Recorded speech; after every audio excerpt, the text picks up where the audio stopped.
Um filósofo frequentemente citado, muito estudado, mas também um filósofo, se vocês me permitirem aqui a expressão, frequentemente também mal compreendido, inclusive no cenário contemporâneo. Tá? Então chegamos a esse autor. E é dupla a situação, é um pouco paradoxal, como eu dizia, porque ao mesmo tempo que ele é o mais popular de todos os nomes que eu escolhi, o mais conhecido, o mais frequentemente citado, você encontra pilhas de livros sendo escritos frequentemente sobre Nietzsche, tanto quanto você encontra palpiteiros de YouTube falando de Nietzsche o tempo inteiro. Então tem de tudo, né? Ao mesmo tempo, é o filósofo que menos diretamente, pela letra do texto, por aquilo que escreveu, pelo legado que deixou do ponto de vista do seu pensamento, é aquele que menos diretamente parece ter um ensinamento para nós, do ponto de vista dessa questão filosófica que eu apresentei para vocês, a saber, como é que a gente aprende uma espécie de modo de vida, um jeito de viver a partir dos ensinamentos de um determinado filósofo. Ao contrário do que tinha com Sócrates, inimigo, como nós veremos ao longo da aula de hoje, de Nietzsche, Sócrates é eleito por Nietzsche como uma espécie de figura central, inimiga do que ele quer fazer em filosofia, o oposto de tudo aquilo que ele quer fazer. Ao contrário do pensamento de Sócrates, ao contrário do pensamento do imperador Marco Aurélio, o estoico, ao contrário do Montaigne, que nós vimos na aula passada, Nietzsche é um filósofo que está indiscutivelmente associado a ideias negativas, extremamente negativas. Com isso, eu não estou me referindo, com a expressão ideias negativas, eu não estou me referindo ao que foi feito do pensamento de Nietzsche depois. A gente até pode comentar um pouquinho isso mais adiante, mas não é ao fato de ele ter sido associado muitos anos depois de sua morte, décadas depois de sua morte, ao pensamento antissemita, aos nazistas. Não é isso. Eu estou falando que ele é negativo no sentido de que a sua tarefa filosófica, em um sentido muito relevante, ela é negativa. E no sentido de desconstruir, no sentido de desmontar, no sentido de implodir tudo que estava até então em vigor ou parecia ainda estar em vigor. Não por acaso, ele famosamente, nos seus aforismos, sempre autorreferenciais, são muito frequentemente sobre a própria personalidade dele, e a gente vai falar bastante disso hoje. Não por acaso, um dos aforismos mais famosos é o célebre, né? Eu sou dinamite, eu sou o filósofo que está aqui para explodir com tudo. E para dar uma ideia disso, eu vou começar justamente citando uma passagem de um dos textos dele, que eu acho dos mais impactantes, e é dos que mais facilmente todos vão reconhecer, porque é de uma ideia absolutamente popular e que foi popularizada após Nietzsche formulá-la, mas que já vinha ganhando força. É uma citação bem curta. O texto diz assim: o maior dos acontecimentos recentes, que Deus está morto, que a crença no Deus cristão caiu em descrédito, já começa a lançar suas primeiras sombras sobre a Europa. Para os poucos que, pelo menos, cujos olhos, cuja suspeita nos olhos é forte e refinada o bastante para esse espetáculo, parece justamente que algum sol se pôs, que alguma velha, profunda confiança virou dúvida. Para eles, nosso velho mundo há de aparecer dia a dia mais poente, mais desconfiado, mais alheio, mais velho. Isso é o Nietzsche na Gaia Ciência, um dos seus tratados mais célebres, um dos seus livros mais célebres. É uma obra já avançada na vida de publicações, né, nas publicações do Nietzsche, não é de iniciozinho de carreira, e é uma das célebres formulações de Nietzsche. Deus está morto. Este é o grande acontecimento da nossa época. Nietzsche está escrevendo na segunda metade do século XIX. E nós facilmente tendemos a imaginar isso como uma mera formulação de um filósofo em particular, Nietzsche, que a gente julga que já era importante, já fazia coisas importantes, e que expressa uma espécie de ateísmo, uma versão de ateísmo, formulando de maneira muito literária, como frequentemente ele fazia, e com refinamento, uma ideia de ataque à religião. Quando, na verdade, o que Nietzsche está fazendo não é isso. É muito mais forte e mais potente do que isso, está muito além dos limites, inclusive, do ateísmo. E para que a gente compreenda o alcance dessa proclamação, tomemos esta frase do Nietzsche como uma proclamação. Deus está morto é um acontecimento, não é uma tese que o Nietzsche está apresentando. Se a gente acha que ele está certo ou errado, isso não tem nada a ver agora. Agora eu só estou descrevendo como é que funciona o pensamento dele. O fato é que ele apresenta isso não como uma tese, uma ideia a ser elaborada, uma hipótese a ser desenvolvida. Não. Este é um acontecimento. A palavra não é por acaso. Isto é um dado da realidade do nosso mundo. E a partir disso extraem-se certas consequências e certos resultados. Para que a gente compreenda, então, o verdadeiro alcance dessa posição de Nietzsche, e para que a gente compreenda por que isto deve ser entendido na chave que eu falei lá do início, como é paradoxal ler Nietzsche nesse nosso contexto da proposta desse curso, uma vez que ele é tão negativo, vamos tomar esta proposição como sendo justamente uma das mais fortemente negativas que ele podia formular. E agora vamos tentar entender de onde saiu isso e aonde ele está nos levando, para onde ele está nos conduzindo. A primeira coisa a fazer é tentar ampliar o nosso horizonte para além do mínimo, para além daquela referência bastante óbvia que todos nós pensaríamos, que é, bom, segunda metade do século XIX, eu disse que ele está escrevendo, os textos são do final dos anos 70, início dos anos 80, e, portanto, a gente já sabe que é um período em que a ciência vinha se desenvolvendo, que o secularismo e o laicismo estão se desenvolvendo, e, portanto, a sociedade industrial moderna mudava um pouco a sua consciência. Mas vamos ampliar um pouco esse nosso horizonte e tentar entender onde exatamente se encaixa a figura do Nietzsche, que durante muito tempo foi à margem, esteve completamente à margem. Para isso, eu preciso voltar com vocês para antes do tempo de Nietzsche. Eu preciso voltar com vocês, especialmente para o pontapé inicial dessa época inteira que nós chamamos de modernidade, que começa mais ou menos no período da vida de Michel de Montaigne, sobre o qual nós falávamos na aula passada, e que não por acaso, como eu disse para vocês, foi tido por Nietzsche, eu terminei com essa citação, o Nietzsche dizia que era uma alegria o fato de Montaigne ter existido e ter escrito, poder ler os seus textos era uma alegria. Muito bem, por que eu quero voltar a esse momento? Porque o que começa na Europa e, por extensão, no mundo que se torna o que a gente chama genericamente de Ocidente, isto é, a Europa, as suas antigas colônias hoje, não mais colônias, neste mundo europeu, a partir dos anos dos 400 e 500, dos 1400 e 1500, do período chamado de Renascimento e do desenvolvimento dessas novas formas de Estado e tudo mais, há um processo muito claro de desenvolvimento de um tipo de sujeito e de um tipo de racionalidade.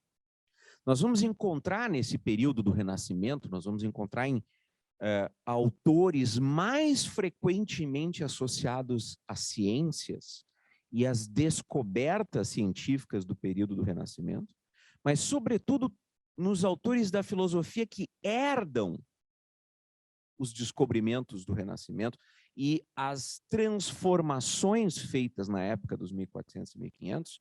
Eu estou falando de Descartes, eu estou falando de Leibniz, eu estou falando de vários autores nos séculos imediatamente seguintes que fundamentalmente podem ser caracterizados como autores racionalistas. Isto é, é um momento em que a inteira vida intelectual e científica, e isso incluía na vida intelectual as artes, mas também as ciências, também as ciências. A gente pode incluir tanto as artes quanto Newton, por exemplo, nisso que eu estou dizendo agora. É um período, então, em que toda a experiência intelectual é extremamente mediada pela ideia das capacidades racionais dos homens serem de tal forma, essas capacidades grandiosas, poderosas, potentes mesmo, que o progresso, o rumo da razão era o rumo da melhoria, do maior entendimento das coisas e de uma espécie de desenvolvimento que não parecia ter fim. E o grande momento em que isso de alguma forma, se cristaliza em figuras da filosofia é o período do século XVIII, é o período que nós chamamos, especialmente por herança francesa, de iluminismo. O século das luzes, aquele período associado a figuras como Voltaire, Diderot, d'Alembert, os autores da chamada enciclopédia na França, mas também um autor alemão como Immanuel Kant, que não por acaso escreveu um tratado chamado O que é o Esclarecimento, que é Aufklärung, a palavra alemã para a mesma ideia de iluminismo. Em todos esses autores e em todos esses momentos que eu estou descrevendo para vocês, é óbvio que, reconhecendo as sutis diferenças que existem entre esses autores e movimentos, há uma ideia central comum. E essa ideia central comum é a ideia de um progresso, de um avanço, graças à razão e graças ao uso racional que nós fazemos das nossas faculdades, daquilo que nós entendemos como sendo essencialmente o que é o homem e qual é o nosso papel no mundo e qual é a estrutura hierárquica que existe no mundo e como a razão descobre tudo isso, ordena tudo isso e avança no conhecimento. Portanto, tem um lugar claro para o que é a religião, para o que ela pretende ir além ou não pode, há um lugar claro para o que faz a filosofia, há um lugar claro para o que fazem as ciências especializadas, e tudo passa a ser, de alguma maneira, unificado pelo crivo de uma razão esclarecida, que é esta do iluminismo, e apontando para uma marcha de um progresso. Vocês vão encontrar isso em pensadores muito diferentes.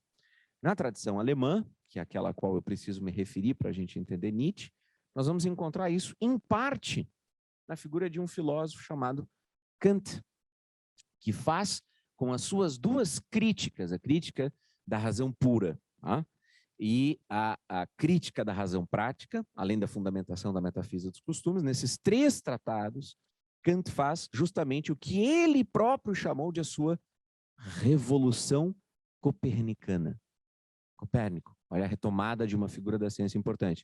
Do mesmíssimo modo como se julgava até Copérnico, como se julgava até a revolução científica do Renascimento, que a Terra era o centro do universo e todos os astros e o Sol e tudo girava em torno da Terra.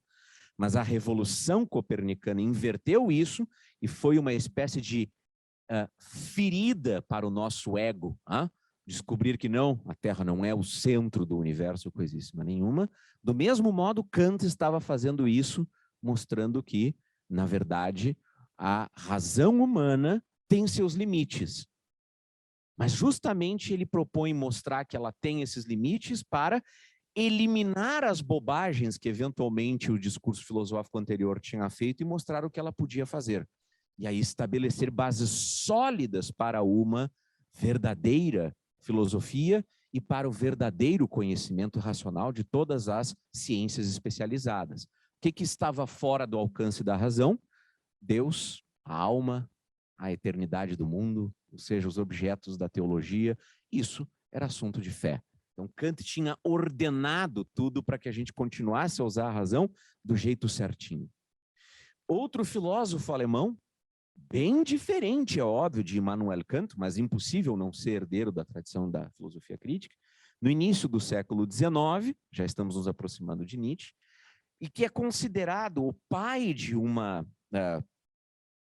escola filosófica que vem depois dele, muito influente, é um filósofo chamado Hegel, que H-E-G-E-L, que, como todo mundo que eventualmente tentou ler Hegel sabe, nós estamos ainda aguardando que ele seja traduzido para a língua humana, ou como os lógicos dizem, para a linguagem natural. É dos textos mais difíceis de toda a história da filosofia. Uma linguagem quase que inteiramente transformada e criada para dar conta do seu pensamento, do seu sistema. Não é disso que eu vou falar, eu estou querendo chegar em Nietzsche. O que o Hegel faz? Ele estabelece no seu sistema, na fenomenologia do espírito, e eu vou me permitir aqui, já pedindo desculpas, ser extremamente simplório no resumo que eu preciso fazer do ponto central, que é o seguinte: ele faz o que na fenomenologia do espírito? Ele identifica uma espécie de marcha da razão ao longo da história. O espírito é isto, é a razão humana se libertando gradativamente e avançando rumo às suas figuras mais avançadas, às suas figuras mais livres e mais perfeitamente realizadas. Tá? Da mais primitiva forma de razão humana, das formas mais arcaicas de aparência e de ocorrência da razão humana na história, até o triunfo da liberdade com a Revolução Francesa e com o progresso das liberdades no século XIX e com o progresso do esclarecimento no século XIX, o que Hegel enxerga é essa marcha da história numa síntese dialética, né, resultado de teses e antíteses que vão se opondo ao longo da história, chegando então a essa máxima realização do espírito, que é a ideia de razão, né? Essa essência fundamental. Ora, vejam como, porque por mais variadas que fossem as escolas filosóficas, a centralidade da razão e da, digamos assim, do poder da razão humana é indiscutível para a filosofia. É impossível, é incontornável na história da filosofia, independente das escolas, né, que todos nós podemos ver, sair desse jogo de acreditar que é possível ter um sistema, que é possível estabelecer uma epistemologia, uma teoria do conhecimento e fundar um conhecimento do mundo, etc. e tal. O nosso filósofo não é dinamite por acaso, porque o que ele está fazendo não é aderir a uma eventual nova escola um pouco mais negativa ou crítica. Não é isso. Ele não é, por exemplo, como muita gente já deve ter ouvido falar, um nihilista, da palavra latina, né? Nihil, nada, né? E, portanto, da escola de pensamento associada à negação das coisas. Não há saídas, não há soluções, é preciso implodir tudo e começar do zero, pensavam os tremendamente nihilistas, socialistas revolucionários da Rússia, na época do jovem Dostoiévski, para dar um exemplo para vocês. Né? Era essa a ideia do nihilismo. É preciso destruir tudo, aniquilar tudo para começar de novo, porque nós demos errado. Né? Nietzsche não é um nihilista nesse sentido. Ele é muito mais radical do que isso. Ele escreve, inclusive, para um amigo pedindo: leia-me, escreva sobre mim, mas faça isso com distanciamento. Não me catalogue, assim, não me coloque nessa categoria de nihilista disso ou de não sei o que daquilo. Não, entra de peito aberto, né? Parafraseando o que ele diz, é mais ou menos como quem diz: tenta olhar com frescor para o que você está lendo, para o que eu escrevi. Né? Não me catalogue, assim. Ele não é um nihilista assim, porque ele não entra numa escola. E é justamente por isso que eu estou insistindo, o que ele faz é ainda mais radical. O que ele faz? Ele elege a inteira história da filosofia, a inteira história da religião, a inteira história da civilização para dizer que estava tudo errado. É óbvio que vocês vão dizer o seguinte: bom, mas é um ego e tanto, né? É claro que é um ego e tanto. Não por acaso, quem já leu alguns dos livros dele se delicia com como ele fala sobre si mesmo, ou, para dar exemplos de alguns dos seus livros mais célebres, né? Assim falou Zaratustra e outros tantos livros maravilhosos, né? Capítulos para seus aforismos, né? Por que escrevo livros tão geniais, né? Por que sou tão bom? Assim, essas coisas nesse estilo. É óbvio que tem um elemento aqui de maluquice que a gente vai comentar. Mas o ponto é, ele faz isso conscientemente. E, portanto, quando eu disse que Nietzsche era paradoxal para o nosso curso, não era só porque, de um lado ele é muito famoso, mas de outro lado ele é tão negativo, o que ele tem para nos ensinar para a vida? Ele é negativo justamente porque o que ele queria dinamitar era tudo o que a cultura e a civilização tinham feito até então. Bom, tudo? Não, quase tudo. É óbvio que ele encontra os seus pares, ele encontra os seus modelos, os seus heróis a serem preservados, que a gente já vai ver como. Como é que essa história toda começa para o jovem Friedrich Nietzsche? Nietzsche é de uma família luterana, com grande vocação, o pai era pastor, a família o educa e o prepara justamente para essa vida religiosa. Ele, aparentemente, na juventude, tinha grande vocação, constam relatos de contemporâneos da sua infância e juventude, que ele era chamado de o pastorzinho, justamente por ser realmente muito devoto e muito convicto. Tá? Uma família de condições razoáveis, e para obviamente não era um aristocrata ou nada que a gente fosse chamar hoje de um milionário, mas era alguém de posse. Lamentavelmente tem que enfrentar a morte ainda muito jovem do pai e do irmão mais velho, o que deixa a família em situação mais complicada, mas ainda assim conseguem mandá-lo para aquilo que os ingleses chamam de uma board school, né? Uma escola dessas, um internato. Né?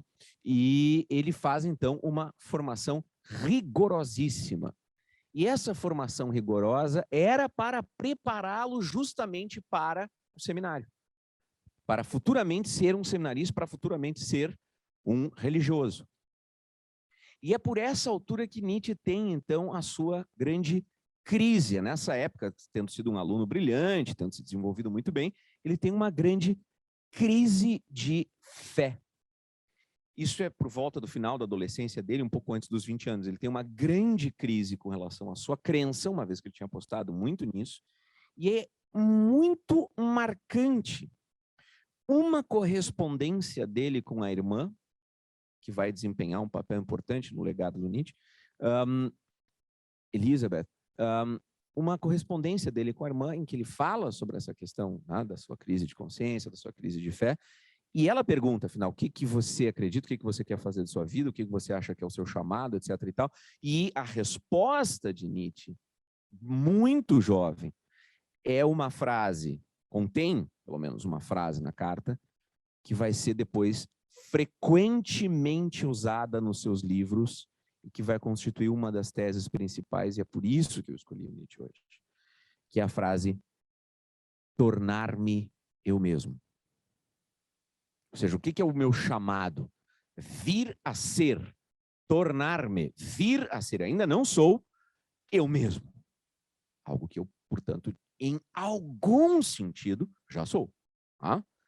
Então, existe desde o momento em que ele começa a se afastar da religião, a ideia de um chamado para aquilo que seria algo análogo a uma verdadeira consciência, uma verdadeira identidade que nós todos trazemos. E é esta ideia que eu quero que vocês guardem para ao longo do percurso que eu vou fazer agora na próxima meia hora, entender lá no finalzinho da aula o que tem a ver com o chamado do Nietzsche. O fato é que ele abandona a formação religiosa, mas ele segue a formação escolar e acadêmica, e ele se torna um exímio, um exemplar, um extraordinário filólogo. A filologia tinha se tornado uma estupenda disciplina ali no início do século XIX, metade do século XIX. A filologia é o estudo dos textos, nas suas línguas originais, com todo o aparato de gramática, de estilística, de retórica, de tudo mais, mas, sobretudo, de ir aos textos e aos manuscritos originais. E no século XIX, houve uma intensa moda de buscar, por meio da filologia, que mistura um pouco de história, mistura muito de gramática, de retórica, de oratória, mistura um pouco de arqueologia. Houve uma moda muito intensa e muito forte de buscar o conhecimento histórico e filológico mais preciso que fosse possível da Bíblia. E assim começam os textos para tentar identificar quais eram as características estilísticas do grego bíblico, o que diferenciava, né, da tradução latina feita pela famosa Septuaginta e tal. E isso gerou uma escola, isso obviamente aconteceu na Alemanha, isso gerou uma escola de conhecimento de texto extraordinário, que ao longo do século XIX se expandiu para fazer esse mesmo tipo de filologia para os textos dos poetas, dos dramaturgos, dos romancistas e, sobretudo, dos filósofos gregos e romanos. Tá?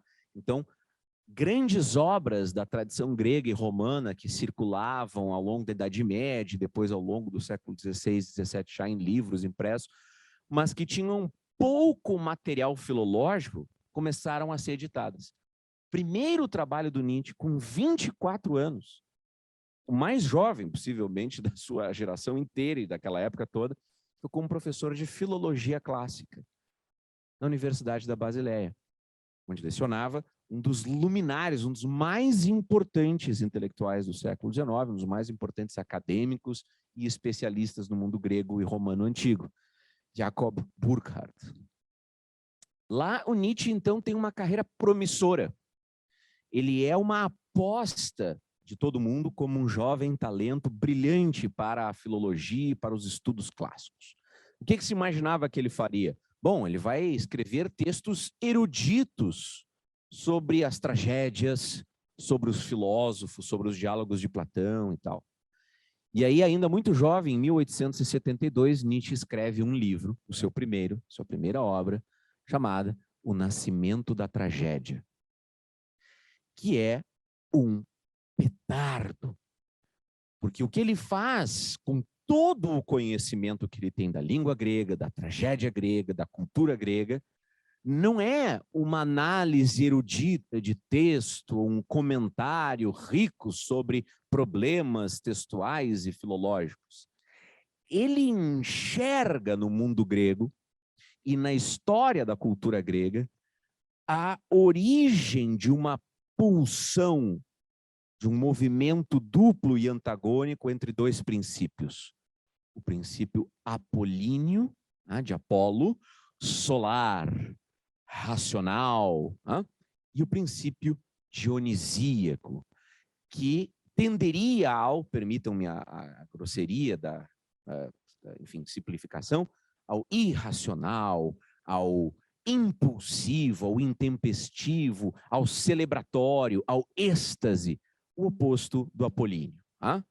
Então, ao enxergar esta, digamos assim, dinâmica de jogos de opostos, ele percebe no Nascimento da Tragédia que isto estava na origem da inteira cultura grega e que, de alguma forma, aqueles autores do passado mais remotos e menos prestigiados, os pré-socráticos mais malucos que vocês encontram por aí quando lêem aqueles pequenos fragmentos, o famoso Heráclito, que escrevia aqueles fragmentos supostamente incompreensíveis, ele era conhecido já na antiguidade como Heráclito o Obscuro, porque Heráclito escrevia aquelas coisas do tipo: a estrada para cima e para baixo é uma só, ou então nunca entrarás num rio, não é possível banhar-se num rio duas vezes, mais de uma vez, né? Todos esses fragmentos, quer dizer, a totalidade desses fragmentos nós conhecemos, na verdade, por citações de obras já de períodos muito posteriores à vida de Heráclito. A gente não sabe se ele escreveu desse jeito ou não desse jeito, mas o fato é que ele era já conhecido assim.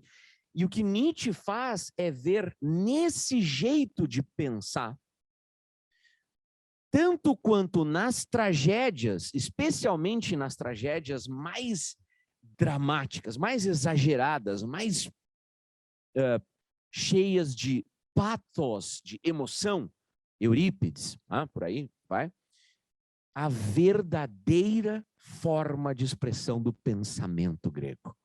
A coisa mais extraordinária que os gregos tinham feito era isso. E o que matou isso?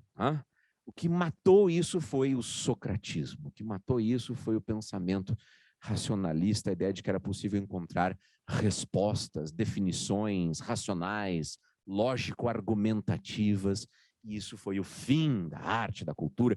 O realismo da arquitetura e da escultura posterior e dos textos posteriores, aquilo já é o fim do momento dionisíaco, do momento verdadeiramente orgiástico e estástico do início da cultura grega.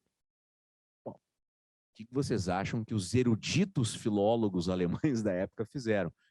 As melhores respostas foram o silêncio, mas as mais poderosas, evidentemente, foram as que destruíram a interpretação do Nietzsche, que, diga-se, não é uma interpretação histórica e filologicamente precisa.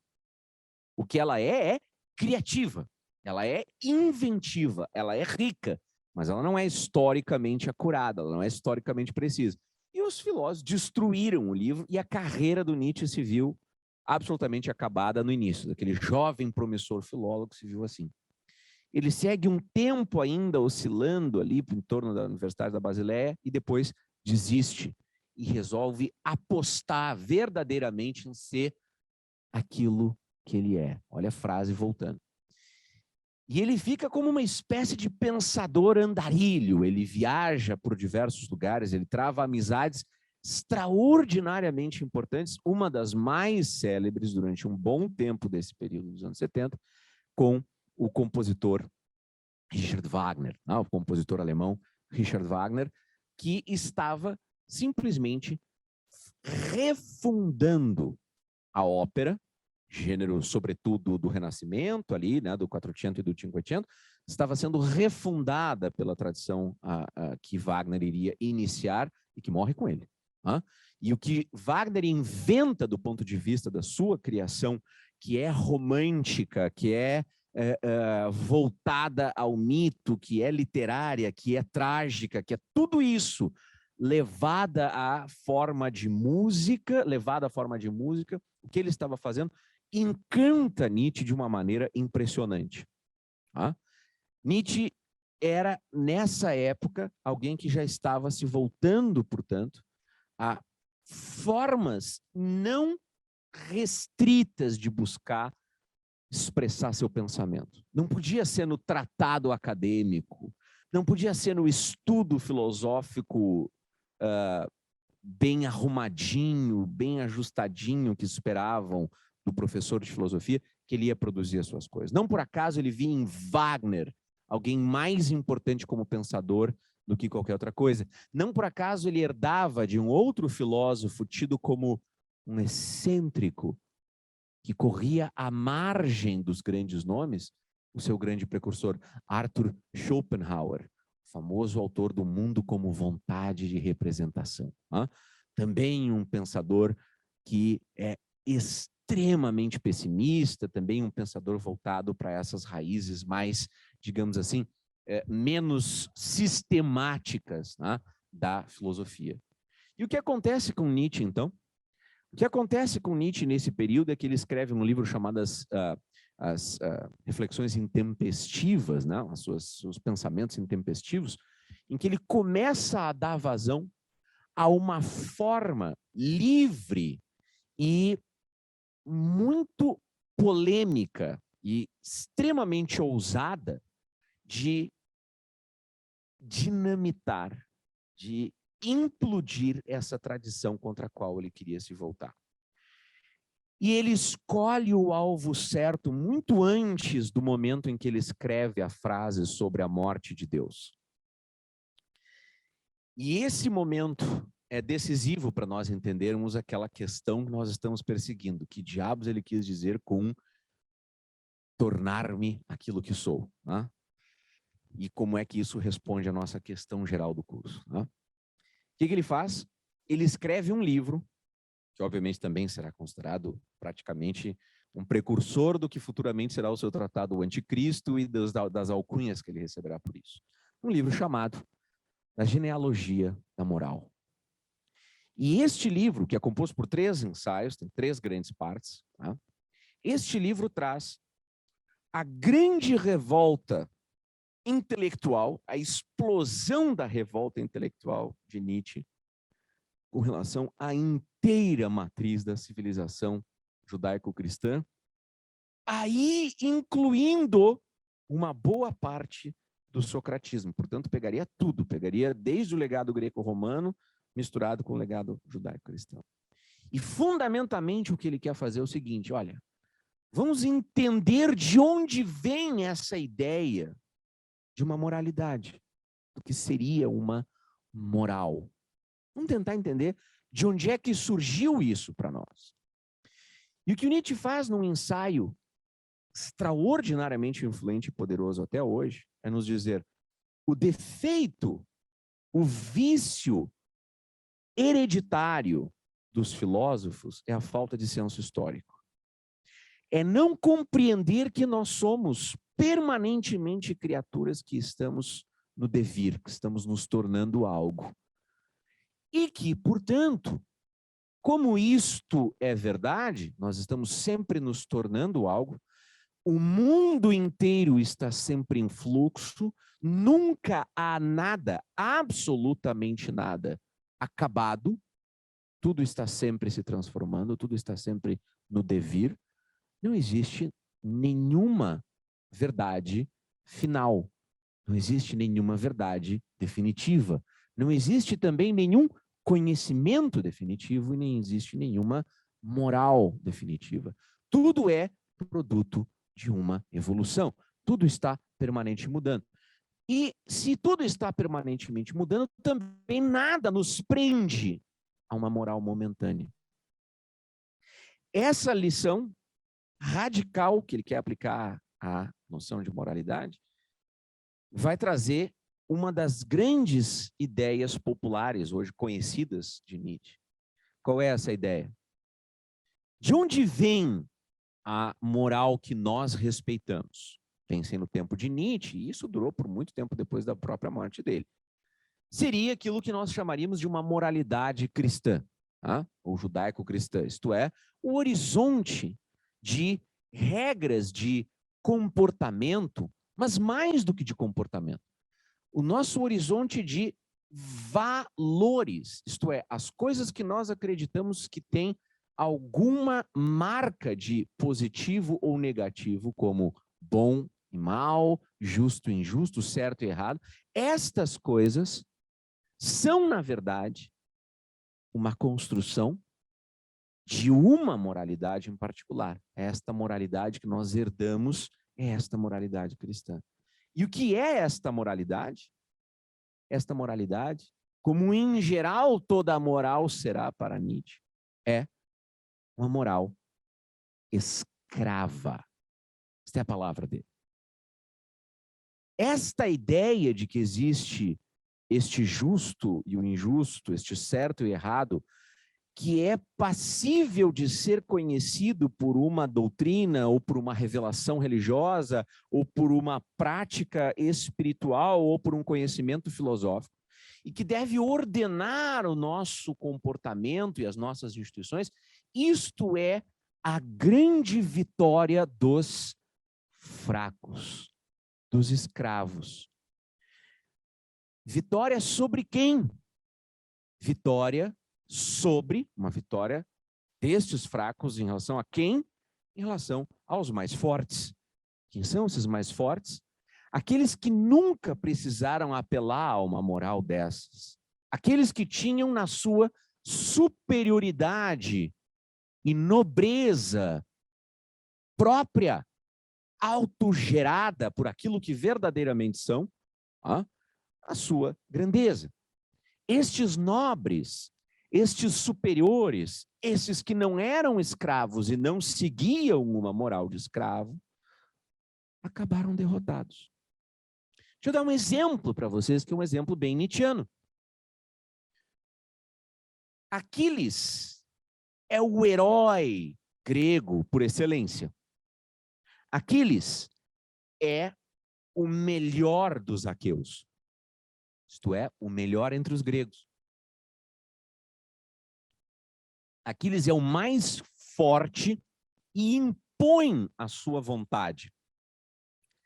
Pela força, mas não apenas no sentido de força bruta. Não é que ele quebra o braço de qualquer um, mata, tá? Ele mata um monte de gente na Ilíada. Eu já falei disso umas 2 vezes ao longo dos últimos 3 anos aqui, né, contando a história do Homero e da Ilíada. Mas não é disso que o Nietzsche está falando. É a sua força como guerreiro, mas é a sua força como guerreiro associada à sua força de nobreza. Ele é um semideus em última análise, né? Aquiles é filho de Peleu, um mortal, com Tétis, uma das ninfas do mar. Portanto, uma deusa, uma semideusa, na verdade, uma divindade. Portanto, Aquiles tinha uma nobreza que está na sua identidade mais profunda. Este mundo de Aquiles, de Ulisses, de Agamenon, isto é, este mundo dos grandes heróis aristocratas, destas figuras fortes, nobres, elevadas, que faziam da sua vontade, do seu desejo, do seu querer, a lei, norma e valor do mundo, subitamente este mundo foi derrotado pelo mundo dos mais fracos e escravos destes mais fortes. Como? Justamente porque este mundo dos mais fortes, dos nobres e mais elevados, nesta ascensão, nesta acepção nietzschiana, estes escravos, esta mentalidade dos escravos, os mais fracos, não teriam nenhuma outra arma a não ser o quê? A sua inteligência. O intelecto é a única arma. E não é por acaso, para Nietzsche, que uma classe em particular, um grupo de pessoas em particular, foi muito importante nisso. Vamos chamar, né? Na nossa tecnologia chamaríamos de padres, vamos chamar de os sacerdotes, a casta religiosa, o grupo religioso. Fracos, pensa Nietzsche, escravos, pensa Nietzsche, mas inteligentes, articulados, donos da palavra. Como é que eles poderiam vencer? Como é que este tipo de mentalidade seria capaz de vencer e triunfar um mundo de Césares, um mundo de Péricles, um mundo de Aquiles? Estou dando exemplos bem diferentes para ampliar a nossa perspectiva, mas para vocês entenderem o ponto. Ora, justamente pelo convencimento de que, na verdade, a disputa tinha que ser travada em outro território, que não o da grandeza, nobreza, força impositiva e natural, mas sim o do intelecto, o da grandeza da alma, o da interioridade. E é assim que, em uma tacada do intelectualismo de filósofos como Sócrates, a mentalidade dos adeptos de uma nova seita marginal em relação à capital do império, Roma, mas depois gradativamente mais influente e poderosa a ponto de se tornar a doutrina religiosa do próprio império, isto é, o cristianismo, de Sócrates ao cristianismo, os escravos, os fracos, os pobres, e isto não tem uma conotação exclusivamente de classe, tá? É uma ideia de um princípio natural, de um elemento de expressão da vida desses indivíduos. Estes gradativamente passam a se tornar os donos do mundo. Não se esqueçam que a mesma Roma que serviu para dar vazão ao poderio da República e depois do Império com Augusto, se tornará depois a Roma cristã. que adota oficialmente o cristianismo como religião. E não se esqueçam que é com base na língua de Roma, no direito de Roma e nas estradas e conquistas territoriais de Roma, o antigo império, que o novo império se ergue. Qual é o novo império? O império cristão. Isto é, o império da igreja, eclésia. É este novo poder se torna o poder europeu que herda de Roma pagã toda a força política, cultural, religiosa, jurídica, econômica por mais de 1000 anos. E que somente no século anterior, ali que eu falei para vocês, o século do Iluminismo, começava, muito mais de 1000 anos, começava a chacoalhar, começava a ter um pouquinho das suas bases abaladas. Portanto, quando Nietzsche faz isso na genealogia da moral, o que ele está dizendo é: isto foi uma revolução de escravos. E por isso nós vivemos até hoje presos a uma ideia absurda de que há uma moralidade a ser seguida. E aqueles nobres, aristocráticos, fortes e verdadeiramente superiores foram derrotados, inclusive aceitando essa moralidade. Vocês já podem perceber que é fácil compreender por que o Nietzsche depois foi tão facilmente assimilado, aliás, com contribuição da pervertida da irmã dele, com quem ele frequentemente rompeu e brigou por causa do antissemitismo dela, tem cartas dele falando mal do antissemitismo dela, não que não tenha dúvidas quanto ao eventual antissemitismo dele, mas ele frequentemente escreveu contra os antissemitas, mas a irmã era inequivocamente antissemita. Não é por acaso, portanto, não é difícil compreender como é que a irmã dele, que herda esses textos, edita esses textos e os coloca em circulação, foi facilmente, digamos assim, uma promotora das ideias do Nietzsche como um antissemita, nacionalista, ultranacionalista alemão, e isso resultou na assimilação do Nietzsche como uma espécie de herói do nazismo. Tá? Por quê? Porque ele claramente fala no seu livro quem eram estes superiores. As bestas loiras que andavam pela Europa antes dessa moral fraca se tornar vitoriosa. Tá? Curiosamente, também nesse caso não há precisão histórica, acuidade, né, do Nietzsche, porque ele mistura os celtas com os romanos, com os vikings e toda essa gente impulsiva, toda essa gente de força é vista por ele como estas bestas loiras, isto é, estes de verdadeira e natural superioridade que foram derrotados e assimilados, né, por esta moral de escravos. Ora, o que restava fazer, então? O que restava era se libertar desta moral de escravos. O que restava era compreender que esta moral era um artifício e derrotá-la. Derrotá-la não é um projeto de Nietzsche que vocês podem compreender pela lógica estreita do ateísmo. Por isso que eu disse quando eu li aquele trecho inicial, não pensem em ateísmo porque é muito mais forte do que isso. Derrotar isso para Nietzsche começa muito antes. Começa com aquela frase aparentemente banal que eu falei para vocês aqui no meio da minha explicação, que é, para Nietzsche, nada é definitivo porque tudo está num permanente devir. Se nada é definitivo, nada nunca pode ser finalmente conhecido, nada é finalmente verdadeiro e, portanto, não existem fatos acabados e não existem verdades.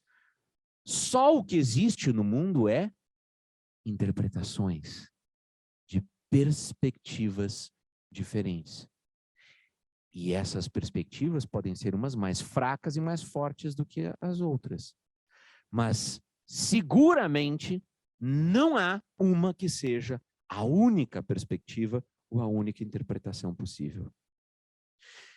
E é assim que, antes mesmo de chegar nas elucubrações a respeito da moral escrava a ser derrotada, e da ideia de uma necessidade de superar esta moral escrava,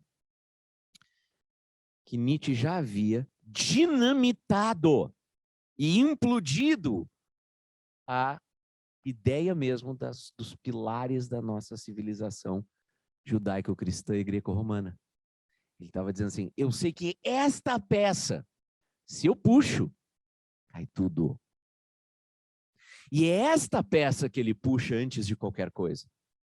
Isso tem um nome na filosofia de Nietzsche, é o que ficou conhecido pelos intérpretes de Nietzsche com o seu perspectivismo, que é diferente de um relativismo de tudo vale. Não, o Nietzsche acredita que há perspectivas mais fortes e melhores do que outras. E isto se mostra justamente na preferência daquelas que são, digamos assim, é muito melhor um Aquiles do que esse frangote. Olha, isto é obviamente uma caricatura apenas para expressar o quão pesado é o pensamento de Nietzsche, tá? Mas do que este frangote cristão que está morrendo aqui, comido pelos leões. Antes um Aquiles. Entende? Essa é a lógica dele. Então não é um relativismo do tipo, tudo é igual e vale qualquer um e todos superiores. Não, não, não, não, não, não, não. Esta é a moral melhor. Ele quer acabar com todas as morais, mas esta é a perspectiva melhor, porque é a mais forte, porque é a mais bela, porque é a mais vibrante, é a que tem mais vida. Aquela outra é uma moral de escravos e por isso mesmo é uma moral de morte. Não por acaso. Eles odeiam a vida e se apegam à vida após a morte. Porque esta vida aqui para eles é de derrota. Esse é o pensamento de Nietzsche. Então, quando ele tira esta pecinha da nossa possibilidade de um conhecimento certo, da nossa possibilidade de um discurso bem estruturado e bem fundado, de uma verdade que possa ser dita, de uma estabilidade do mundo, o mundo para Nietzsche é completamente instável. Nada é igual nunca. E o pensamento dele está cheio de contradições, vocês vão perceber várias, mas isso é extremamente importante. Quando ele tira essa peça, o edifício inteiro começa a desmoronar. A dinamite dele começa a funcionar aqui.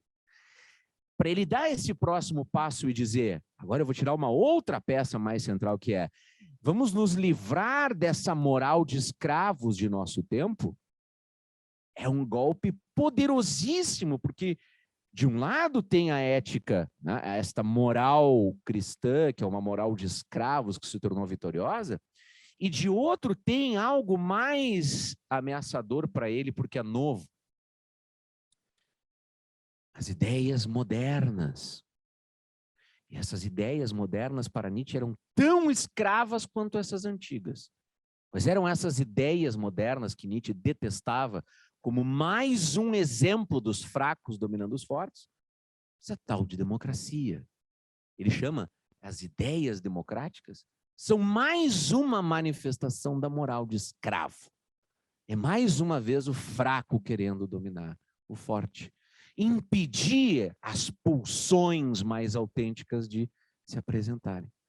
E nós precisamos vencer esta interpretação em detrimento de outras, tá? Porque esta aqui nos levará à permanente fraqueza.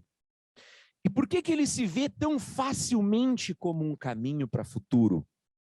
Por que ele acha que tem um futuro? Por que ele aposta em si como um pensador, a tal ponto de dizer com tanta convicção, eu sei que eu não vou ser lido e compreendido agora, eu nasci póstumo. Eu nasci tão à frente do meu tempo que eu nasci póstumo. Ele aposta nisso precisamente porque ele diz que o que precisa vigorar agora é conseguir ir além do bem e do mal, eliminando completamente essas perspectivas escravas e as outras concorrentes e compreender que o verdadeiro conhecimento possível para palavra central para ele, espírito livre, o verdadeiro espírito livre é sempre ser andarilho. nunca chegar. Porque chegar é ter o conhecimento acabado. Chegar é pressupor que é possível ter um conhecimento final de algo.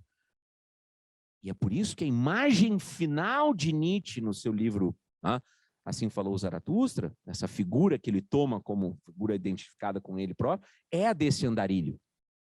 A permanente busca, o permanente investigar, ciente de que tudo flui e nada é estável nunca, e que nenhuma perspectiva é a perspectiva final e verdadeira, ainda que haja uma melhor, e é esta que ele está defendendo, esta é a transformação última que Nietzsche propõe fazer.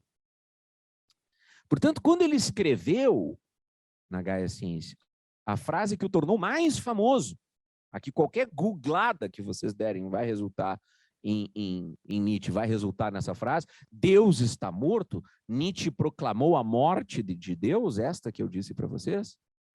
Quando ele escreveu aquilo não era uma manifestação de ateísmo, porque o que Nietzsche escreve literalmente é: o ateu ainda está brigando dentro das regras do jogo da própria religião e da própria crença. É preciso ir além do ateísmo, que é o seu perspectivismo combinado com a sua percepção do espírito livre, que resulta nessa figura do andarilho. E o que Nietzsche fez da sua vida, a sua vida foi escrever, sobretudo, esses textos. Vejam que coisa curiosa. Na época em que Nietzsche escreveu, na época em que Nietzsche se tornou o filólogo extraordinário que ele se tornou e depois foi virar esse filósofo absolutamente marginal, que ninguém lia, que era desconsiderado e tudo mais, estava crescendo e entrando em moda exatamente o que eu descrevi para vocês como a filologia textual, a análise de textos. Descobrir os manuscritos, ler os originais, comparar versões, estabelecer textos, fazer interpretações ultra refinadas. E um dos resultados dessa escola filológica é um conhecimento que hoje nós aceitamos como indispensável para qualquer leitura de bom livro, de literatura, de poesia, de romance e de filosofia. Que leitura é essa? Qualquer obra minimamente decente, qualquer obra, qualquer livro, qualquer texto minimamente bom, não contém um sentido. Contém múltiplos sentidos. Contém inúmeras possibilidades de interpretação. Que coisa extraordinária. Nietzsche joga esse ensinamento que ele toma da filologia para o modo como ele enxerga a filosofia. E ao fazer isso, coloca no seu texto uma perspectiva absolutamente revolucionária, inédita, nunca antes feita, para pensar toda a história da cultura e da civilização até ele.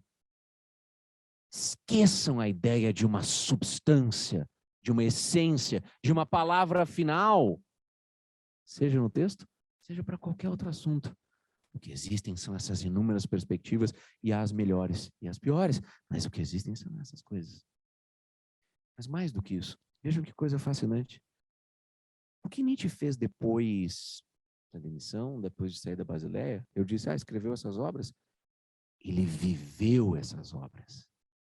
O que Nietzsche fez foi ele próprio se tornar esse andarilho, ele próprio peregrinar em busca do próprio conhecimento, ele mesmo chegar às raias da loucura, o que incluiu efetivamente padecer de loucura, porque ele teve sífilis, isso não foi tratado, e ele acabou enlouquecendo, e os seus textos finais são difíceis de discernir o que era a estrita loucura falando, o que era a sua genialidade, que nunca lá foi muito centrada, né? Falando no texto. Isto é, ele fez da própria vida uma espécie de forma filosófica para mostrar que a aquela visão antiga estava derrotada. E quando a gente lê, sem saber exatamente o que queria dizer Nietzsche, naquela carta dos 20 anos, ou quando a gente lê ao longo de sua obra, e isso vai aparecer na sua tese mais importante, o livro O Mundo como Vontade de Poder, The Will of Power, os ingleses traduzem, eu não sei se é a melhor tradução, mas para nós, em português, normalmente a tradução do alemão ficaria ou vontade de potência ou vontade de poder, tanto faz. Que é a ideia de que a nossa subjetividade precisa ser criada, nós precisamos nos tornar aquilo que verdadeiramente somos. E o fundamento disso é descobrir o quê? Que nós vivemos durante séculos, milênios, com a ilusão de que nós tínhamos uma sede. Sede como sede a gente usa no sentido físico aqui, a sede do clube, tá? Como se nós tivéssemos uma sede na nossa subjetividade que fosse a responsável por nossa identidade. Como se nós tivéssemos uma substância, uma essência, um elemento que respondesse por toda a nossa identidade pessoal. E o que Nietzsche escreve é que o que existe é uma multiplicidade de sujeitos em nós. Tá? Tornar-te tu mesmo é justamente reconhecer isso, reconhecer a mutabilidade permanente da nossa vida e abraçar esse mundo permanentemente cambiante, permanentemente mudando e buscar viver esta vida, aceitando-a. Surpreendentemente, isto é um Nietzsche bem menos caricato do que o Nietzsche que ao longo do século XX foi associado com os nazistas. O Nietzsche que achava que nessa leitura caricata, o Nietzsche que supostamente achava que o Übermensch, o além-homem, o para além do homem, seria simplesmente você ser um nazistão lá. Isso é uma caricatura. Seguramente o Nietzsche era um prussiano, um nacionalista alemão. Eu não estou falando aqui que o Nietzsche não tinha todas essas coisas problemáticas.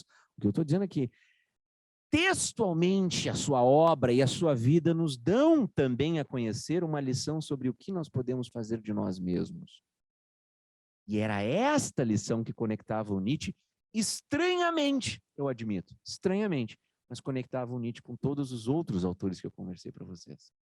Isto é, a ideia de que nós podemos ser autores de nós mesmos.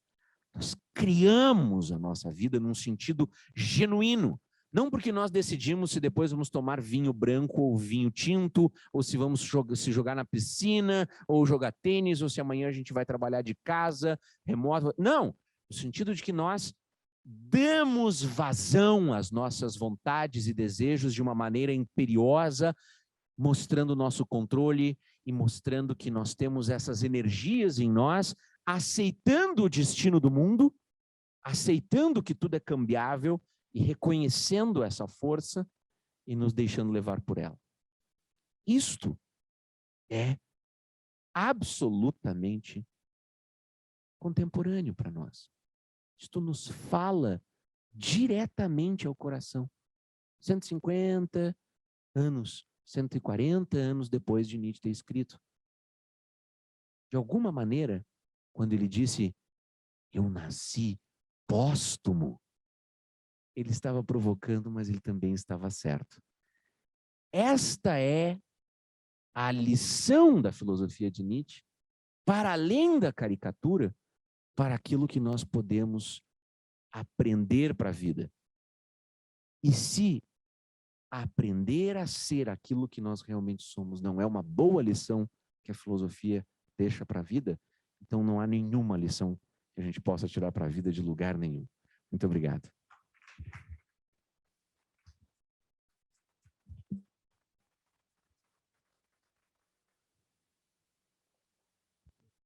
Tem bastante perguntas, o Nietzsche é um filósofo muito interessante. Por favor, o pessoal de casa também quiser fazer pergunta, o Kleber me avisa, né? Você?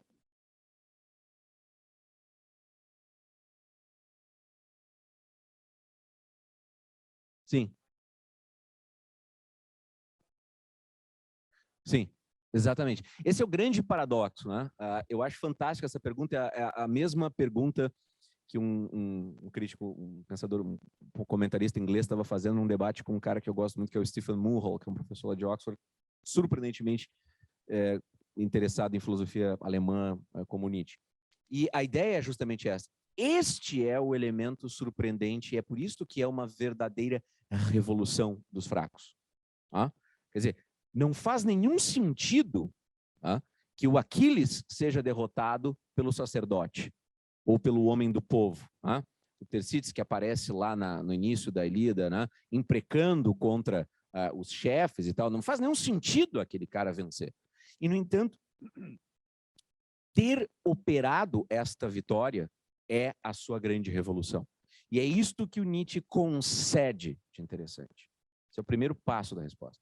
O segundo passo da resposta é que você poderia olhar e dizer o seguinte, mas vem cá, por mais que tenha essa forma literária, por mais que tenha essa forma explosiva, por mais que não seja sistemático, e não é sistemático o pensamento do Nietzsche no sentido de um sistema completo, acabado, ele está fazendo isso, vida reflexiva. Ele não é ele não é um Aquiles, ele é um filólogo com treinamento clássico e tal. E isto aparece também no texto. Nietzsche concede frequentemente a importância desta, digamos assim, desta contribuição da vida da vida espiritual e intelectual neste sentido. Né? E esta seria apenas uma das eventuais possíveis contradições a serem apontadas. Né? Em última instância, a resposta está em é verdade, houve uma revolução. É curioso que na história, por vezes, os fracos conseguem vencer os fortes. É curioso que isso se dê. E isto, diz o Nietzsche, explica por que eles precisam refazer essa vitória, reformular essa vitória, reencenar esta vitória. E é isso que ele chama de o eterno retorno. Né? De alguma maneira, é como se os fracos nunca tivessem efetivamente vencido por completo e precisassem reencenar a vitória permanentemente. Tá? E por isso retornamos frequentemente à ideia de novas revoluções ou de novas transformações semelhantes àquelas ou de recorrências de episódios análogos ou coisas do gênero.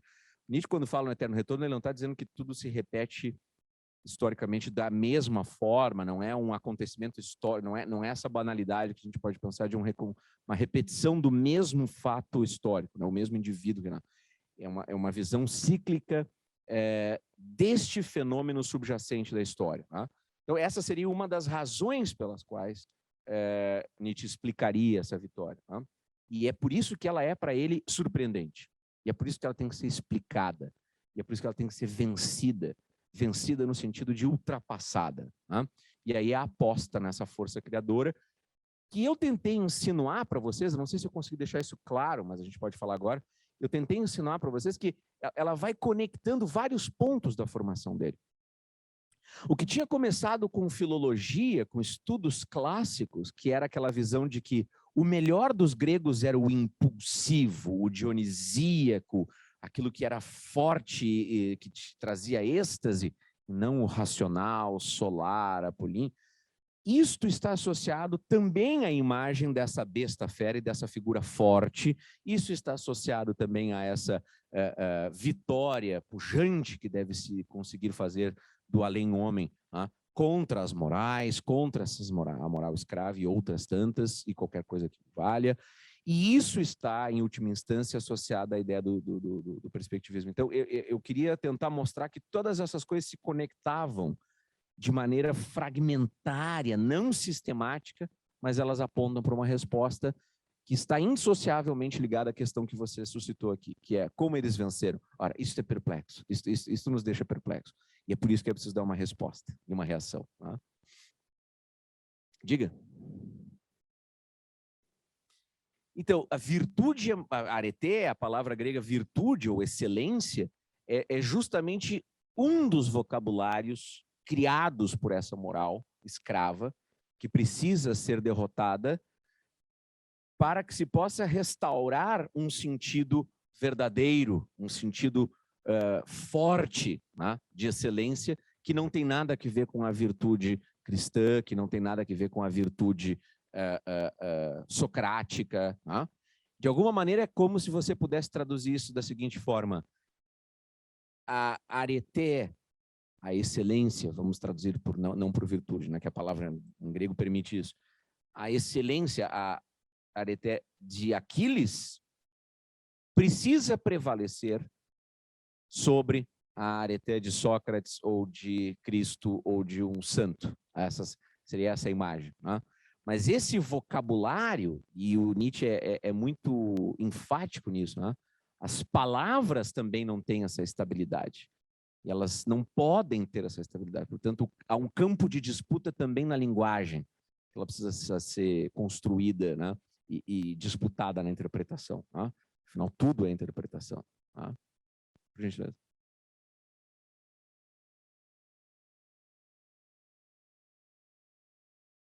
Muito obrigado, fico muito feliz.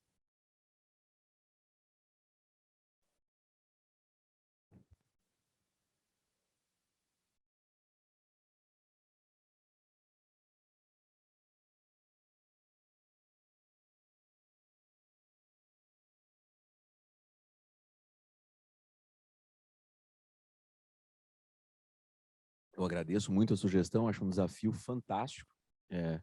Felizmente tem gente muito bem capacitada para fazer isso, a gente pode com certeza incluir isso na nossa programação. E eu só me permito fazer uma pequena anedota para você entender o quão difícil é isso, né? Eu tentei dar uma aula de canto uma vez na Casa do Saber, quer dizer, tá lá, né? Tá lá gravado, inclusive. Eu não acho que tenha sido uma aula ruim, eu sou muito crítico com as minhas próprias aulas e tal, mas enfim, não acho que foi uma aula ruim, mas enfim, minha área é sobretudo os gregos, então eu me sinto mais à vontade dando aula de Platão, Aristóteles e tal, mas enfim, dei aula de canto, foi boa, e tinha uma pessoa na aula, que disse assim, eu fiz essa aula com o professor Flor de Tal, que é uma pessoa muito famosa, tal, não sei o que lá, e eu aprendi isso, aprendi aquilo, e basicamente eram, como posso dizer, analogias com futebol, analogias com Corinthians, sei lá o que e tal, Palmeiras. Aí eu só contei o seguinte, olha, uma anedota que se conta sobre o Einstein é que, isso é uma anedota, não é verdade, não é biográfico do Einstein, tá, mas é muito ilustrativo, é que o Einstein teria ido dar uma conferência, quando já estava morando nos Estados Unidos, para explicar para o grande público a teoria da relatividade, né? E aí ele, enfim, deu a conferência, obviamente tem muita matemática na teoria da relatividade, né? Um conjunto de equações extraordinariamente potentes, tudo mais e tal, e para as provas, né? E aí ele pergunta para a plateia, então, entenderam? E aí a plateia, não, nada. Então, vou tirar um pouco aqui, diminui um pouco a complexidade, tira um pouco da matemática e tal. Aí ele tenta, e agora, entenderam? Não, ainda não. E aí ele, putz, e agora? E aí ele vai lá e, bom, tira todos os cálculos, tira todas as referências conceituais mais abstratas, todas as coisas complexas, tal, e aí tenta, e agora, entenderam? Agora sim. Pois é, mas agora não é mais a teoria da relatividade. Eu digo isso pelo seguinte, vale para todos os filósofos, vale para o Nietzsche, vale para Aristóteles, tal, mas o Kant é um desses que, a mim, causa mais ou menos essa expressão, sabe? Eu acho aquilo tão complexo que se eu tentasse explicar, ou eu fracassaria, ou redundaria numa explicação que, em última instância, já não era mais o Kant. Mas eu acho o desafio... Mas eu acho que a proposta é muito boa e pode entrar muito bem numa programação nossa, tanto para o Hegel quanto para o Kant, e tem, felizmente, aqui a gente é muito bem servido em São Paulo, de pesquisadores e professores de filosofia que são muito bons nisso. Então, eu acho que vale a pena a gente ter o Kant no horizonte e tem como incluí-lo em relações com outras coisas da cultura do século XVIII, que eu acho importante, né? Repensar o iluminismo, repensar a ideia de esclarecimento, essa ideia da Revolução Copernicana, ligar com as ciências. Eu acho muito bacana essa ideia de divulgar, fazer eventos de divulgação científica, de tentar entender a parte mais das ciências, como é que funciona a física, como é que funciona, o que é a física de ponta hoje, o que é a astronomia de ponta hoje. eu acho que tem muita coisa que a gente pode fazer nesse campo. Eu acho uma bela sugestão. Obrigado por isso. Mais alguma pergunta? Por gentileza.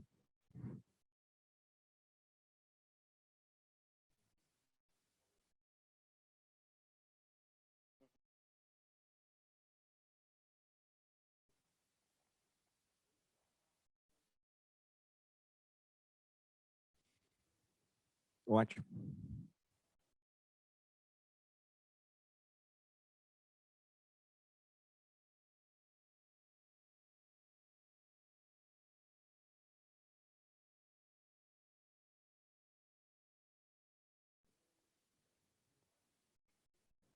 Uhum. Isso é uma acusação que é frequentemente feita contra ele, né? Então, só para quem está em casa, a pergunta é: o Nietzsche seria uma espécie de pai do relativismo, um relativismo que tem muito impacto para nós até hoje, ele está relacionado com o ceticismo, como é que isso funcionaria, né? Eu acho uma pergunta muito pertinente. Veja, os estudiosos de Nietzsche tentam deixar clara uma diferença. A tese relativista é a tese segundo a qual não há um conhecimento objetivo do mundo, não há uma verdade objetiva final, tudo se dá por relação, é tudo relativo ao sujeito. Tá? Isso é uma versão bastante simples do enunciado relativista. Tá? Seria relativista, portanto, você dizer alguma coisa como, para mim, parece de tal e tal modo. Isso seria uma formulação relativista.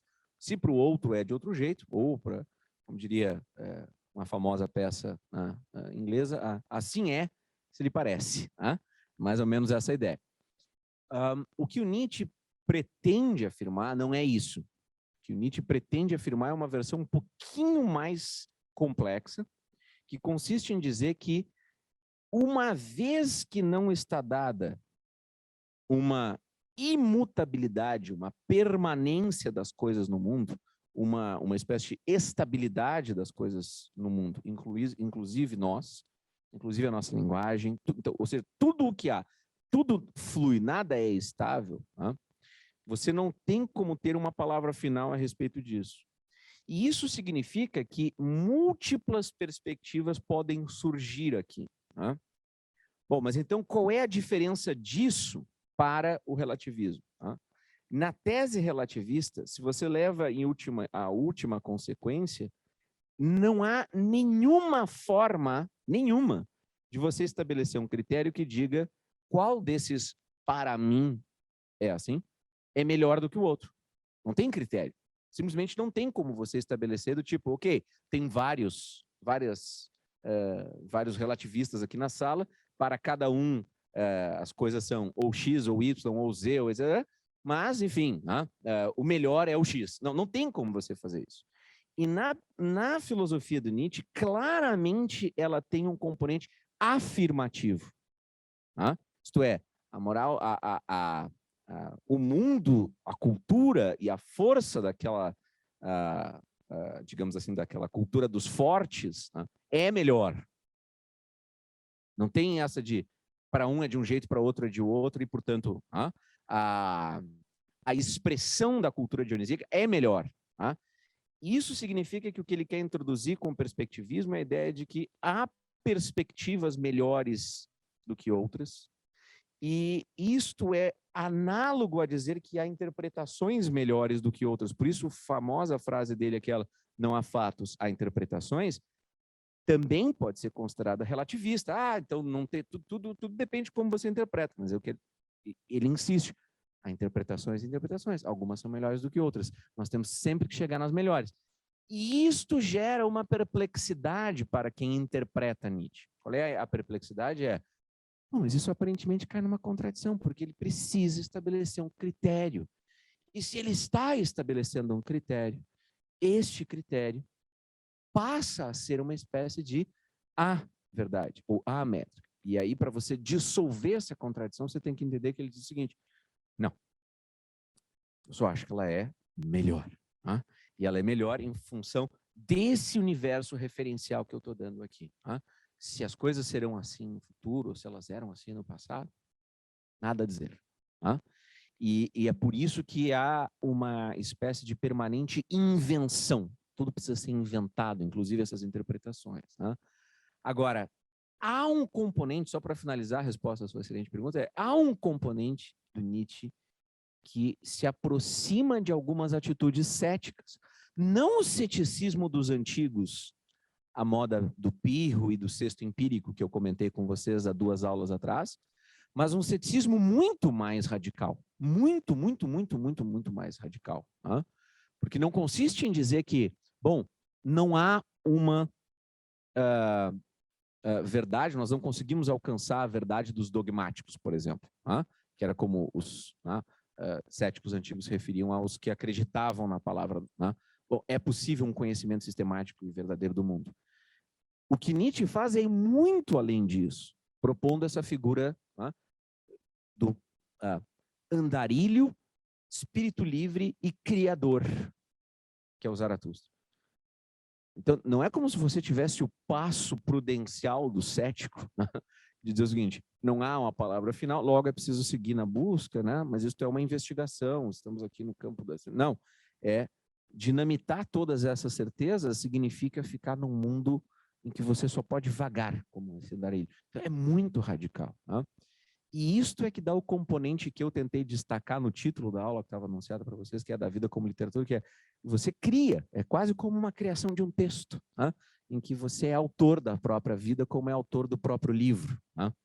E não por acaso, um dos grandes elogios do Nietzsche é ao Goethe, ao escritor, pensador, dramaturgo, poeta, crítico, tudo que você puder imaginar, o Johann Wolfgang Goethe. Né? E o Goethe tem, para ele, este mérito. Este homem inventou a si mesmo, criou a si mesmo.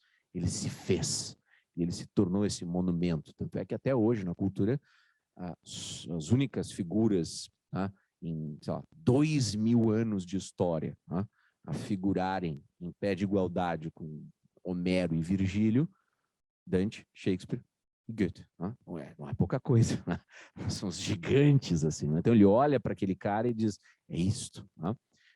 Então tem essa pontinha de ceticismo, mas é muito mais radical. Né? Mas enfim, eu acho que é uma maneira muito interessante de ler o Nietzsche para além daquela caricatura que eu disse para vocês, que é a do Nietzsche que fomentou a mentalidade do super-homem, do nazistão, né, da besta fera, como se fosse a besta loira, como se fosse... Tem coisas ali que a gente vai ler e vai achar, assim, horripilantes do ponto de vista das nossas convicções morais, das nossas convicções pluralistas, democráticas e sei lá, os elementos de moral cristã, judaico-cristã, que está assimilado no nosso comportamento, e em relação às quais eu preciso dizer assim, eu manifesto grande apreço. Essas coisas podem nos chocar, elas podem nos deixar assim, nossa. Frequentemente a gente enxerga por que ele foi tão facilmente assimilado, né, por essa vertente ultranacionalista, ultragermanista, né, antissemita e tal. Mas, na verdade, uma outra forma de lê-lo é como esse sujeito que conseguiu enxergar um mundo que estava começando a mudar, eu não vou dizer que já tinha mudado, mas que estava começando a mudar, que estava num rumo de transformação muito curioso, ninguém sabia para onde aquilo ia, e ele conseguiu, do jeito como ele escreveu, ele conseguiu descrever um mundo futuro, do tipo como as coisas viriam a ser, que eu desafio vocês a lerem textos como a Genealogia da Moral, Para Além do Bem e do Mal, tá? O próprio assim falou, Zaratustra, a Gaia Ciência. Eu desafio vocês a pegar qualquer um desses livros, tá? Humano, Demasiado Humano, e não saírem com a impressão de que uma imensa parcela das nossas concepções hoje sobre a subjetividade humana, sobre a consciência dos indivíduos, sobre a fragmentação do mundo, sobre a multiplicidade de experiências que nós temos, uma subjetividade. É impressionante como ele viu isso antes. Né? Por isso que a gente sai com essa sensação de que o eu era póstumo fazia sentido. Uma última observação, uma prova disso. A frase que eu li lá do início, sobre o Deus estar morto, lembra? Ela termina com ele dizendo, aqueles que enxergarem o que eu estou enxergando verão este mundo cada vez mais como poente. Imagine um pôr do sol, é um mundo que está se acabando, está se apagando. Né? Verão este mundo cada vez mais como passado, como acabado, como fraco, né? Sem forças. Tá? Olha, o que é o universo da Europa cristã, se não um grande museu, um mundo que se acabou. Né? Eu morei praticamente numa igreja, tá? Quando eu morei em Veneza. Eu fui estudar, tinha um colégio dos jesuítas, meu apartamento, meu estúdio ficava nas acomodações do colégio dos jesuítas, colado na igreja do campo dos jesuítas lá em Veneza. E eu, obviamente, adoro arquitetura, adoro arte, então eu frequentava tudo por ali de maneira, enfim, consumia aquilo com paixão. E pelo resto da Itália igual, a mesma coisa. E a sensação que a gente tinha o tempo inteiro era essa. Tá? Quer dizer, se não eram turistas, né, você via sombras, uma luzinha, né? É um apagar, é o apagar de um mundo, né, que ele enxergou como ninguém. Se isso é para celebrar ou para não celebrar, são outros 500, mas assim, que ele viu isso, é impressionante. Né? Poucos anos antes do Nietzsche escrever essas coisas, um homem como René, que escreveu a história do cristianismo na França, um cara super importante, perdeu o posto dele de professor no Collège de France por simplesmente ter dito na aula inaugural dele que ele achava que Jesus Cristo tinha sido um dos mais extraordinários, se não o mais extraordinário homem a viver na Terra. O cara perdeu a profissão, o cara perdeu o cargo, deixou de entrar para a academia, acabou, a vida do cara acabou. Entende? O René foi quem escreveu a história do cristianismo, né, o Cristo histórico e tal, e era de formação protestante, mas frequentou muito o ambiente católico também parisiense, daquela turma contemporânea do crítico Saint-Beuve, do Victor Hugo, do Flaubert, tal. Era um dos grandes nomes assim da vida intelectual francesa. Isso para vocês terem uma ideia, por ter dito que Cristo era um homem. Você entende? Exatamente, exatamente. Né? Claro, e óbvio, leis de blasfêmia existiam ainda no século XX, mas aí o século XX era completamente diferente. Isso já seria muito mais raro de acontecer nessas condições. Tal. Mas o ponto todo que eu estou fazendo é, reparem que o que tem de enunciado de um fato, como o Nietzsche propôs, tem também de profecia, de dizer o seguinte, é isso que vai acontecer com esse mundo. O Nietzsche era otimista, por um lado, porque ele acreditava que seria possível fazer algo como... que é isso? Ah, tá. O Nietzsche era, por um lado, otimista, no sentido de que ele acreditava que essas forças todas que estavam morrendo agora poderiam ser revitalizadas pela retomada daquelas forças potentes, orgânicas, vitais, né, da cultura verdadeira lá e tal. Né? Bom, o que é que foi profundamente influenciado pelo Nietzsche? Pelo menos neste tratado. Freud, em um dos seus livros, chamado Mal-Estar na Cultura ou Mal-Estar na Civilização, dependendo da tradução, o Mal-Estar na Cultura ou Mal-Estar na Civilização, e a tese é radicalmente nietzschiana. Tá? Civilização, no sentido que nós aprendemos, a civilização grega, a civilização romana, a civilização judaico-cristã, a igreja e tudo mais, civilização é repressão dos instintos. Instintos, pulsões, são a verdadeira vida e força. Tá? Para Freud, numa versão mais pessimista ainda do que a de Nietzsche, para haver civilização é preciso ter o quê? Repressão. Reprimir os instintos, reprimir as pulsões. Não existe civilização sem essa repressão das pulsões primitivas do homem, dos instintos primitivos da humanidade. Tá? Daí os tabus, o incesto, isso e aquilo outro. Tá? O canibalismo, o incesto, mas a força a lei do mais forte, tudo isso. Tá? De alguma maneira, o que Freud está tentando apontar como um sintoma de um mal-estar na cultura era a aguda consciência de que não se pode ser simultaneamente civilizado e plenamente humano e feliz, dando vazão aos seus instintos e desejos, era o nosso mal-estar. Se eu der vazão aos meus instintos e aos meus desejos, foi-se, acabou a civilização. O velho cínico continua com a lanterna, procurando a famosa frase do Diógenes, procurando um sábio, né? Ele é uma figura que a respeito da qual a gente sabe pouco, ele fica muito mais como uma figura folclórica, por ter supostamente dito ou agido assim, né? Mas o que eu acho interessante nessa coisa do Freud é que ele é nietzschiano, mas ao mesmo tempo o próprio Nietzsche acaba saindo mais otimista. Por quê? Porque ele previa, ele apostava que era possível você retornar ao padrão de triunfo dos instintos sobre a civilização, entendida como aquela civilização que ele via como uma vitória dos fracos, das normas, das moralidades, etc, etc. Né?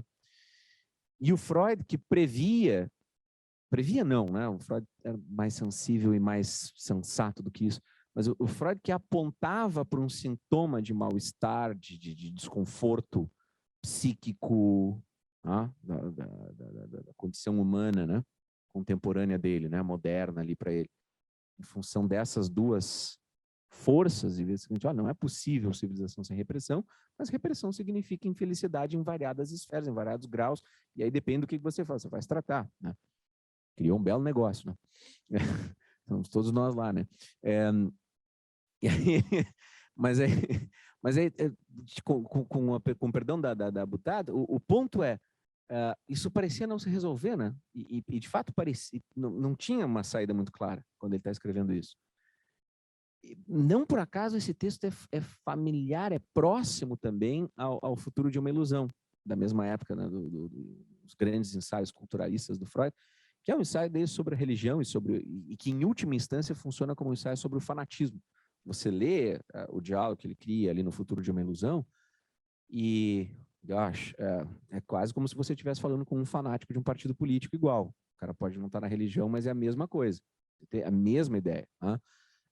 Uma crença monolítica, que não pode ser abalada, etc. E tal. Que se tudo der errado... Eu lembro como se fosse hoje da primeira vez que eu li isso. Eu já estava rompendo com as ilusões de juventude, com o que quer que fosse, e aí eu lembro dessa frase que ali tinha o contexto da religião e que eu adaptei por razões próprias para outra coisa, que era a diferença entre nós dois, diz a figura do interlocutor, né, que seria o Freud falando com um interlocutor religioso, é que se eu descobrir que no final o que eu acredito não é verdade, ok, I'll move on, eu vou continuar minha vida, eu vou seguir em diante. Se você descobrir que isso é falso, o seu mundo acaba. Né? E é isso que diferencia o tipo de investimento que o fanático da religião ou o político, como eu estava vendo na época, faz. Né? Veja, então, esses dois textos são da mesma época, eles têm uma descrição de um sintoma, que é assim, você tira a crença, você tira o elemento religioso, a crise da fé, a crise das religiões, a crise das autoridades, das instituições, etc. e tal, a civilização se enfraquece. E por mais que tenha elementos positivos nessa crise das autoridades, nessa crise das religiões, nessa crise, esse enfraquecimento gera muito do tipo de novo mal-estar que a sociedade vive depois do horror das grandes guerras e no mundo totalmente fragmentado dos últimos 70, 50, 60 anos. Né? A gente saiu do horror de achar que havia uma espécie de bipolaridade, assim, né, de um jogo bipolar entre civilização repressora versus instintos autênticos, originais, que nos levariam a gente saiu desse problema para o problema de dizer o seguinte, nós não temos mais referencial nenhum para nada, justamente porque você perdeu esse referencial do que é a estrutura civilizatória, assim, né? Mas aí eu já estou entrando num outro assunto, daria para fazer um ano divagando sobre isso com antropólogos e historiadores e tudo mais, tá bom? Bom, eu agradeço imensamente a presença de vocês ao longo desse mês e dos meses todos aqui, com a Lita também. Acho que foi um ano muito bacana que a gente conseguiu sair da aula remota que a gente fez ao longo de 2020, voltar a se encontrar aqui no clube, foi realmente um grande prazer. Eu espero que vocês tenham um excelente final de ano. Agora vocês começam também com as preparações aqui no clube, né, para as atividades de dezembro e tudo, e espero reencontrá-los em 2022 muito bem. Um grande abraço, obrigado.